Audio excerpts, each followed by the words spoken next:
Good morning or afternoon, as the case may be. This is Team Das with the Zanonia from India. The slides are before you, and with your permission, I'll take it as read, and I will just add a few comments which are not on the slides. Team introduction.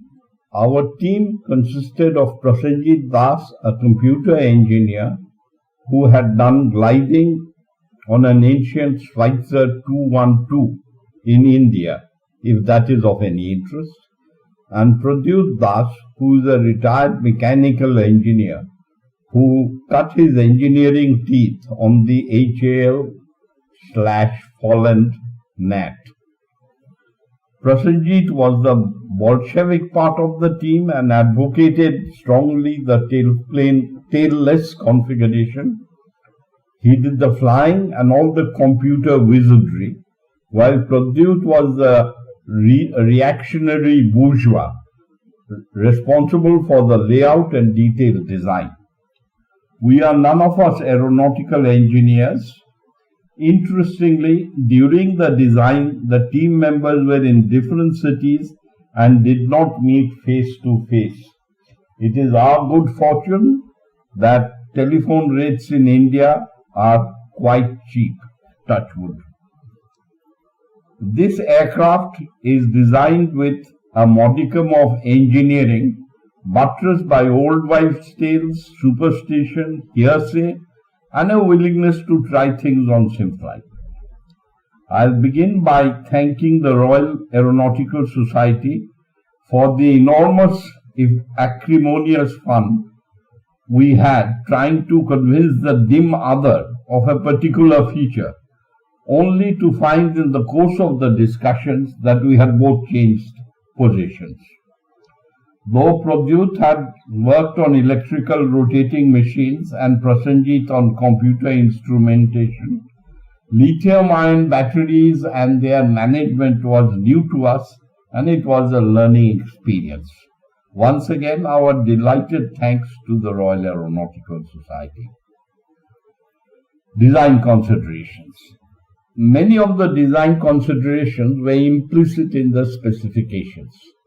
Rather than focus entirely on maximizing speed into range into payload to win, in inverted commas, we look for a rugged, durable, easy-to-fly aircraft and one that would be frugal in terms of engineering, tooling, and particularly funds.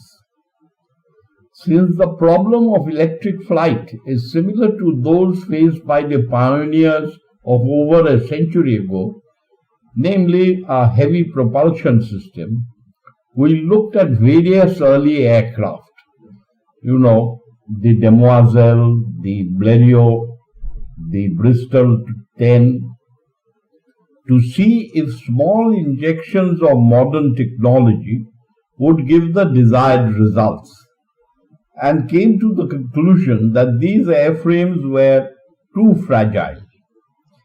The reactionary decision from this phase were that the latest aerodynamics would certainly add cost, but not performance. Composites were too new, too expensive, and too untrustworthy, and anything that added to the project cost was, for the aeroplane, a fate worse than drag. Obesity now being an universal epidemic, there would be no climbing over the aircraft sides as in World War II. Using car doors was deemed sine qua non to avoid damage to the aircraft and perhaps to the crew. The key features, yes.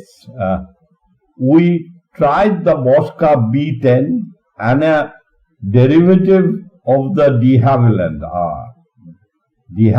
Foxmoth, with a Pezetel type gull-winged monoplane, but the results were pedestrian. The tailless layout initially looked on with great suspicion by the reactionary, turned in an impressive performance. It somewhat slowly dawned on us that perhaps the tailless configuration, abused in fighters and bombers, really has a niche for this competition's role, because there is no shift in CG due to fuel burn. Its drawback, a low tail volume, thus becomes less important. Similarly, the dogtooth that you see on the platform came about in a roundabout way. Some handling instability at cruise brought to mind, the cruise was of course 95 or 100 knots, brought to mind the MiG-15's use of fences to improve handling during the approach. We chose the dogtooth over the fences as a solution to cure a pitch-up tendency, to reduce span-wise flow, as well as to make a clean break section between the laminar flow inboard and the reflex aerofoils of the outboard section.